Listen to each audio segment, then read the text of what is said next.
Jika kolbu ini, matahari kolbu kena gerhana, dia nggak bisa lihat cahaya baginda Nabi Muhammad sallallahu alaihi wasallam. Jadi kalau menurut ilmu haqa'iq, ini bukan wajib versi ilmu akidah dan fikih. Ini wajib ilmu hakikat. Wajib seseorang mempelajari asal usulnya. Bahwa asal usul kita adalah nur baginda Nabi Muhammad sallallahu alaihi wasallam.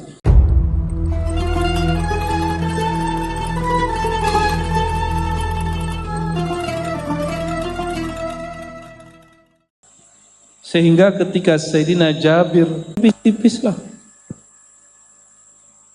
Sayyidina Jabir ketika beliau mau tanam, tangannya kemudian bergetar. Ini gak mungkin sia-sia, saya makan, tanam aja. Itu tanah, ini tanah juga, tapi tanah yang sudah jadi tubuh.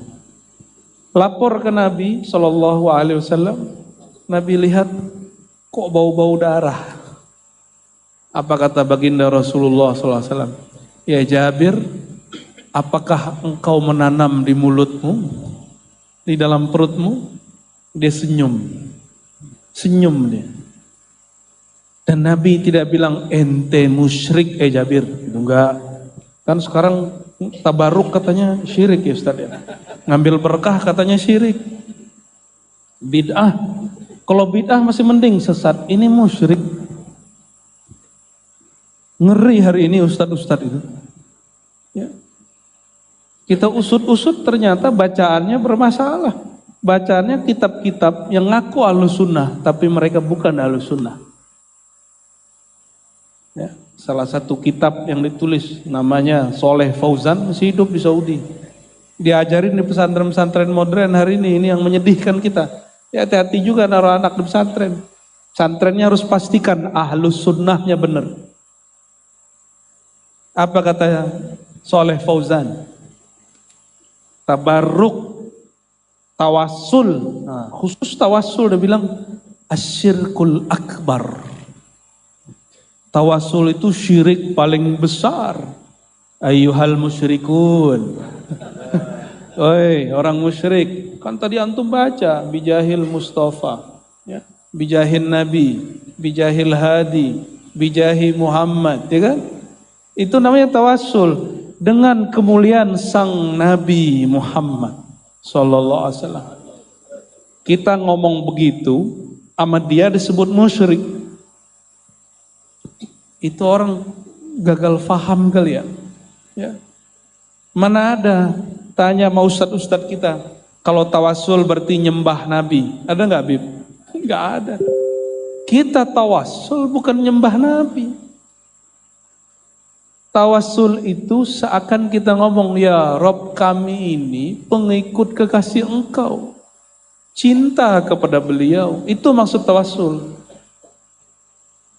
Karena kita nggak langsung ketemu beliau, boleh tawassul pakai imam, pakai syekh.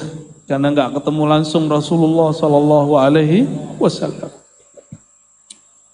Apa kata syekh mereka, namanya Ibnu Taimiyah, lalu ada lagi syekh namanya Muhammad bin Abdul Wahab, terus ada lagi, nggak usah disebut lagi deh. Kata mereka apa? Termasuk Albani itu, sebut aja satu. Kalau tawassul orangnya ada di depan dan hidup, boleh. Kalau udah mati atau jauh, nggak boleh. Itu gimana tuh? Jadi bagi dia orang hidup dengan badannya itu berefek dalam tawassul. Sebenarnya yang musyrik yang mana? Kalau ngaji-ngaji berat nih. Orang yang meyakini ada muathir yang mempengaruhi selain Allah di alam semesta. Itu baru musyrik. Ini jawaban siapa? Jawaban Al-Imam As-Sayyid Ahmad Zaini Dahlan Al-Makki. Beliau ini zuriat baginda Rasulullah SAW, jalur Al-Hasani seingat saya, imam di Mekah. Kakek gurunya Hadratus Syekh Hasyim Asy'ari NU dan kakek gurunya Kiai Ahmad Dahlan. Nama Ahmad Dahlan diambil dari nama beliau, Tafaulan namanya. Maka orang Muhammadiyah nggak boleh larang tawasul.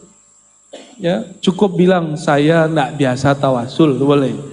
Larang-larang imam ente bertawasul. Ya. Ya, Syekh Ahmad Dahlan yang bernama kecil Muhammad Darwis biasa punya guru bertawasul. Apa kata Said Ahmad Zaini Dahlan qaddasallahu sirrahu? Orang yang membedakan Nabi hidup dengan Nabi mati dalam tawasul sebenarnya itu awal juga dari kesyirikan. Itulah syirik yang tersembunyi. Bagi kita Rasulullah hidup dengan jasadnya atau hidup dengan ruhnya sama. Sama nggak? Sama. Masalahnya ruhnya kita ini hidup nggak? Kalau ruhnya hidup pasti dapat berjumpa dengan ruhaniyah baginda Rasulullah SAW.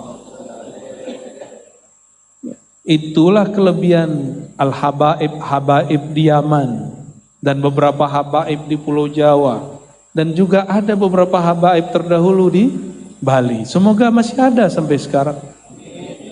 Cuma kita ini kan nggak percaya di masa hidup mereka. Percayanya kalau sudah meninggal. Benar ya? Orang baru menceritakan karomahnya. Salah satu habib muhaddis besar di Malang yang bermarga Al-Faqih. Ya. Beliau itu muhaddis, sufi, wali. Itu rohani Rasulullah itu biasa ketemu. Cuma di masa hidup orang-orang sulit percaya. Meninggal baru diceritakan. Ini yang disayangkan oleh beberapa guru-guru besar kita termasuk Maulana Al-Habib Lutfi, kata beliau, kalian ini lebih senang jadi maddahil kubur. Apa arti maddah kubur? Udah mati baru dipuji. Orang masih hidup kok nggak diambil ilmunya. Jadi guru-guru kita ini, ustadz-ustadz kiai kita, habib-habib kita ini, mumpung mereka hidup, nggak mesti viral di YouTube, ya, nggak mesti viral di YouTube. Yang penting dia buat kajian tentang sang baginda Rasulullah SAW, hadir di majelisnya. Karena siapa saja yang membesarkan kajian-kajian tentang baginda Rasulullah SAW pasti dapat syafaat, nggak ada ceritanya. Itu bagian daripada mencintai baginda Rasulullah SAW. Isra Mi'raj ini bagian daripada mencintai bagian Nabi Muhammad SAW. Kalau ada orang bilang bid'ah, ya sudahlah. Bid'ah, ente makan bid'ah ente. Dia kalau sendawa kayak bunyinya bid'ah gitu. Ya. Itu candaan guru saya tuh Syekh Hasan itu. Haula katanya. Hatta ma yakhruj min duratihim illal bid'ah. So begitu guru saya ngomong. Kalau kentut mungkin bunyinya bid'ah juga kali gitu. Itu guru kita sampai gregetan gitu ya. Baik. Salah satu cara menghidupkan kajian baginda Rasulullah SAW supaya cintanya mendalam. Pelajari kajian tentang Nur Sayyidina Muhammad sallallahu alaihi wasallam. Dan kitab Simtid Durar ini ditulis dengan asas ilmu ini. Maka kepada orang yang mendendangkan salawatnya, para masyayikh habaib yang menghidupkan kitab ini, bukan lagi sunnah, karena antum baca hampir tiap pekan, wajib ngaji tentang apa sih sebenarnya Nur Muhammad itu, ya. Supaya kalau baca ini merindingnya pas, syukur-syukur. Kalau nur itu terbit di kolbu, maka hilanglah gelap kolbu, baru bisa ketemu Nabi Muhammad sallallahu alaihi wasallam. Jadi gimana cara ketemu Nabi Muhammad SAW? Terang kolbunya pasti bisa lihat. Kenapa? Ma min darratin fil alam illa wa fihi nurun sallallahu alaihi wasallam. Karena tidak ada satu biji zarah di alam, di tembok, dimanapun, di udara, di tubuh kita, di daging kita, di darah kita, kecuali di situ ada percikan nur baginda Nabi Muhammad sallallahu alaihi wasallam. Terus kalau orang nanya, gimana cara ketemu Nabi? Itu kalau nggak belajar Nur Muhammad, ente norak.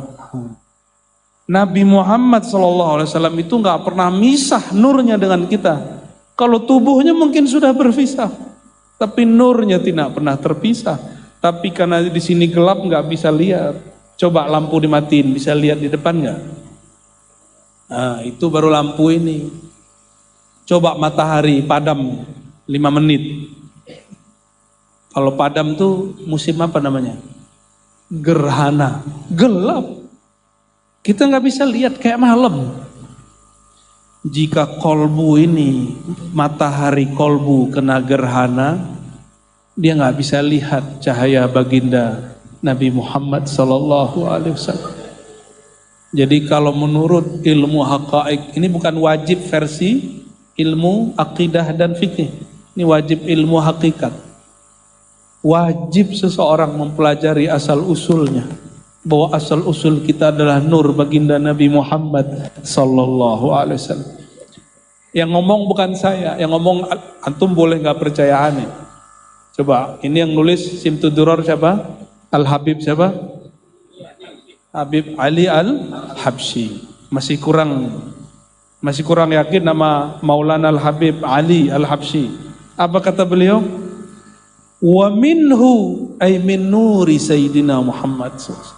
Dan dari nur sang baginda Rasulullah SAW, tafarra'al wujud, semua yang ada di alam semesta terpancar merupakan cabang dari nurnya.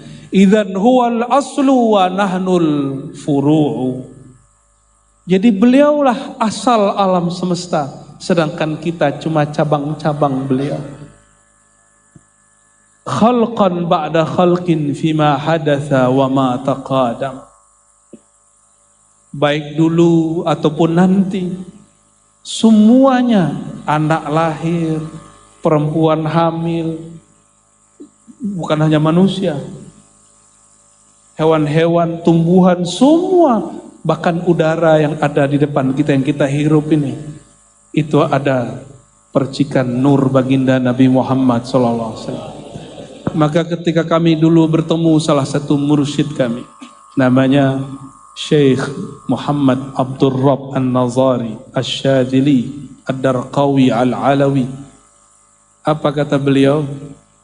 Mau ketemu Nabi Muhammad gampang, yang penting ente faham. Karena bertemu beliau tidak mesti melihat sosok seperti orang, ada caranya. Maka beliau membacakan kalimat Imam Al-Mursi kepada saya. Kata Imam Abul Abbas Al-Mursi. Imam Al-Mursi ini guru dari pengarang hikam. Hikam siapa yang nulis? Al-Imam Ibnu Athaillah As-Sakandari. Imam Al-Mursi ini ngomong, apa kata beliau? Jika Rasulullah SAW tidak aku lihat sesaat saja, lahzah, a'dadtu nafsi, aku menganggap diriku keluar dari Islam. Tuh berat, orang-orang begitu berat. Berarti dia faham tentang nur Sayyidina Muhammad SAW. Kalimat ini diambil dari kalimatnya Imam Al-Mursi. Karena semua Ba'lawi pada dasarnya mereka juga mengambil ajaran Imam Syadzili. Begitu dalam kitab Al-Manhaj As-Sawi, wa kullu Ba'lawi Syadzili. Ya, atau kalimatnya apa? Zahirnya Ba'lawi, batinnya Syadzili. Ngikut ajaran beliau maksudnya.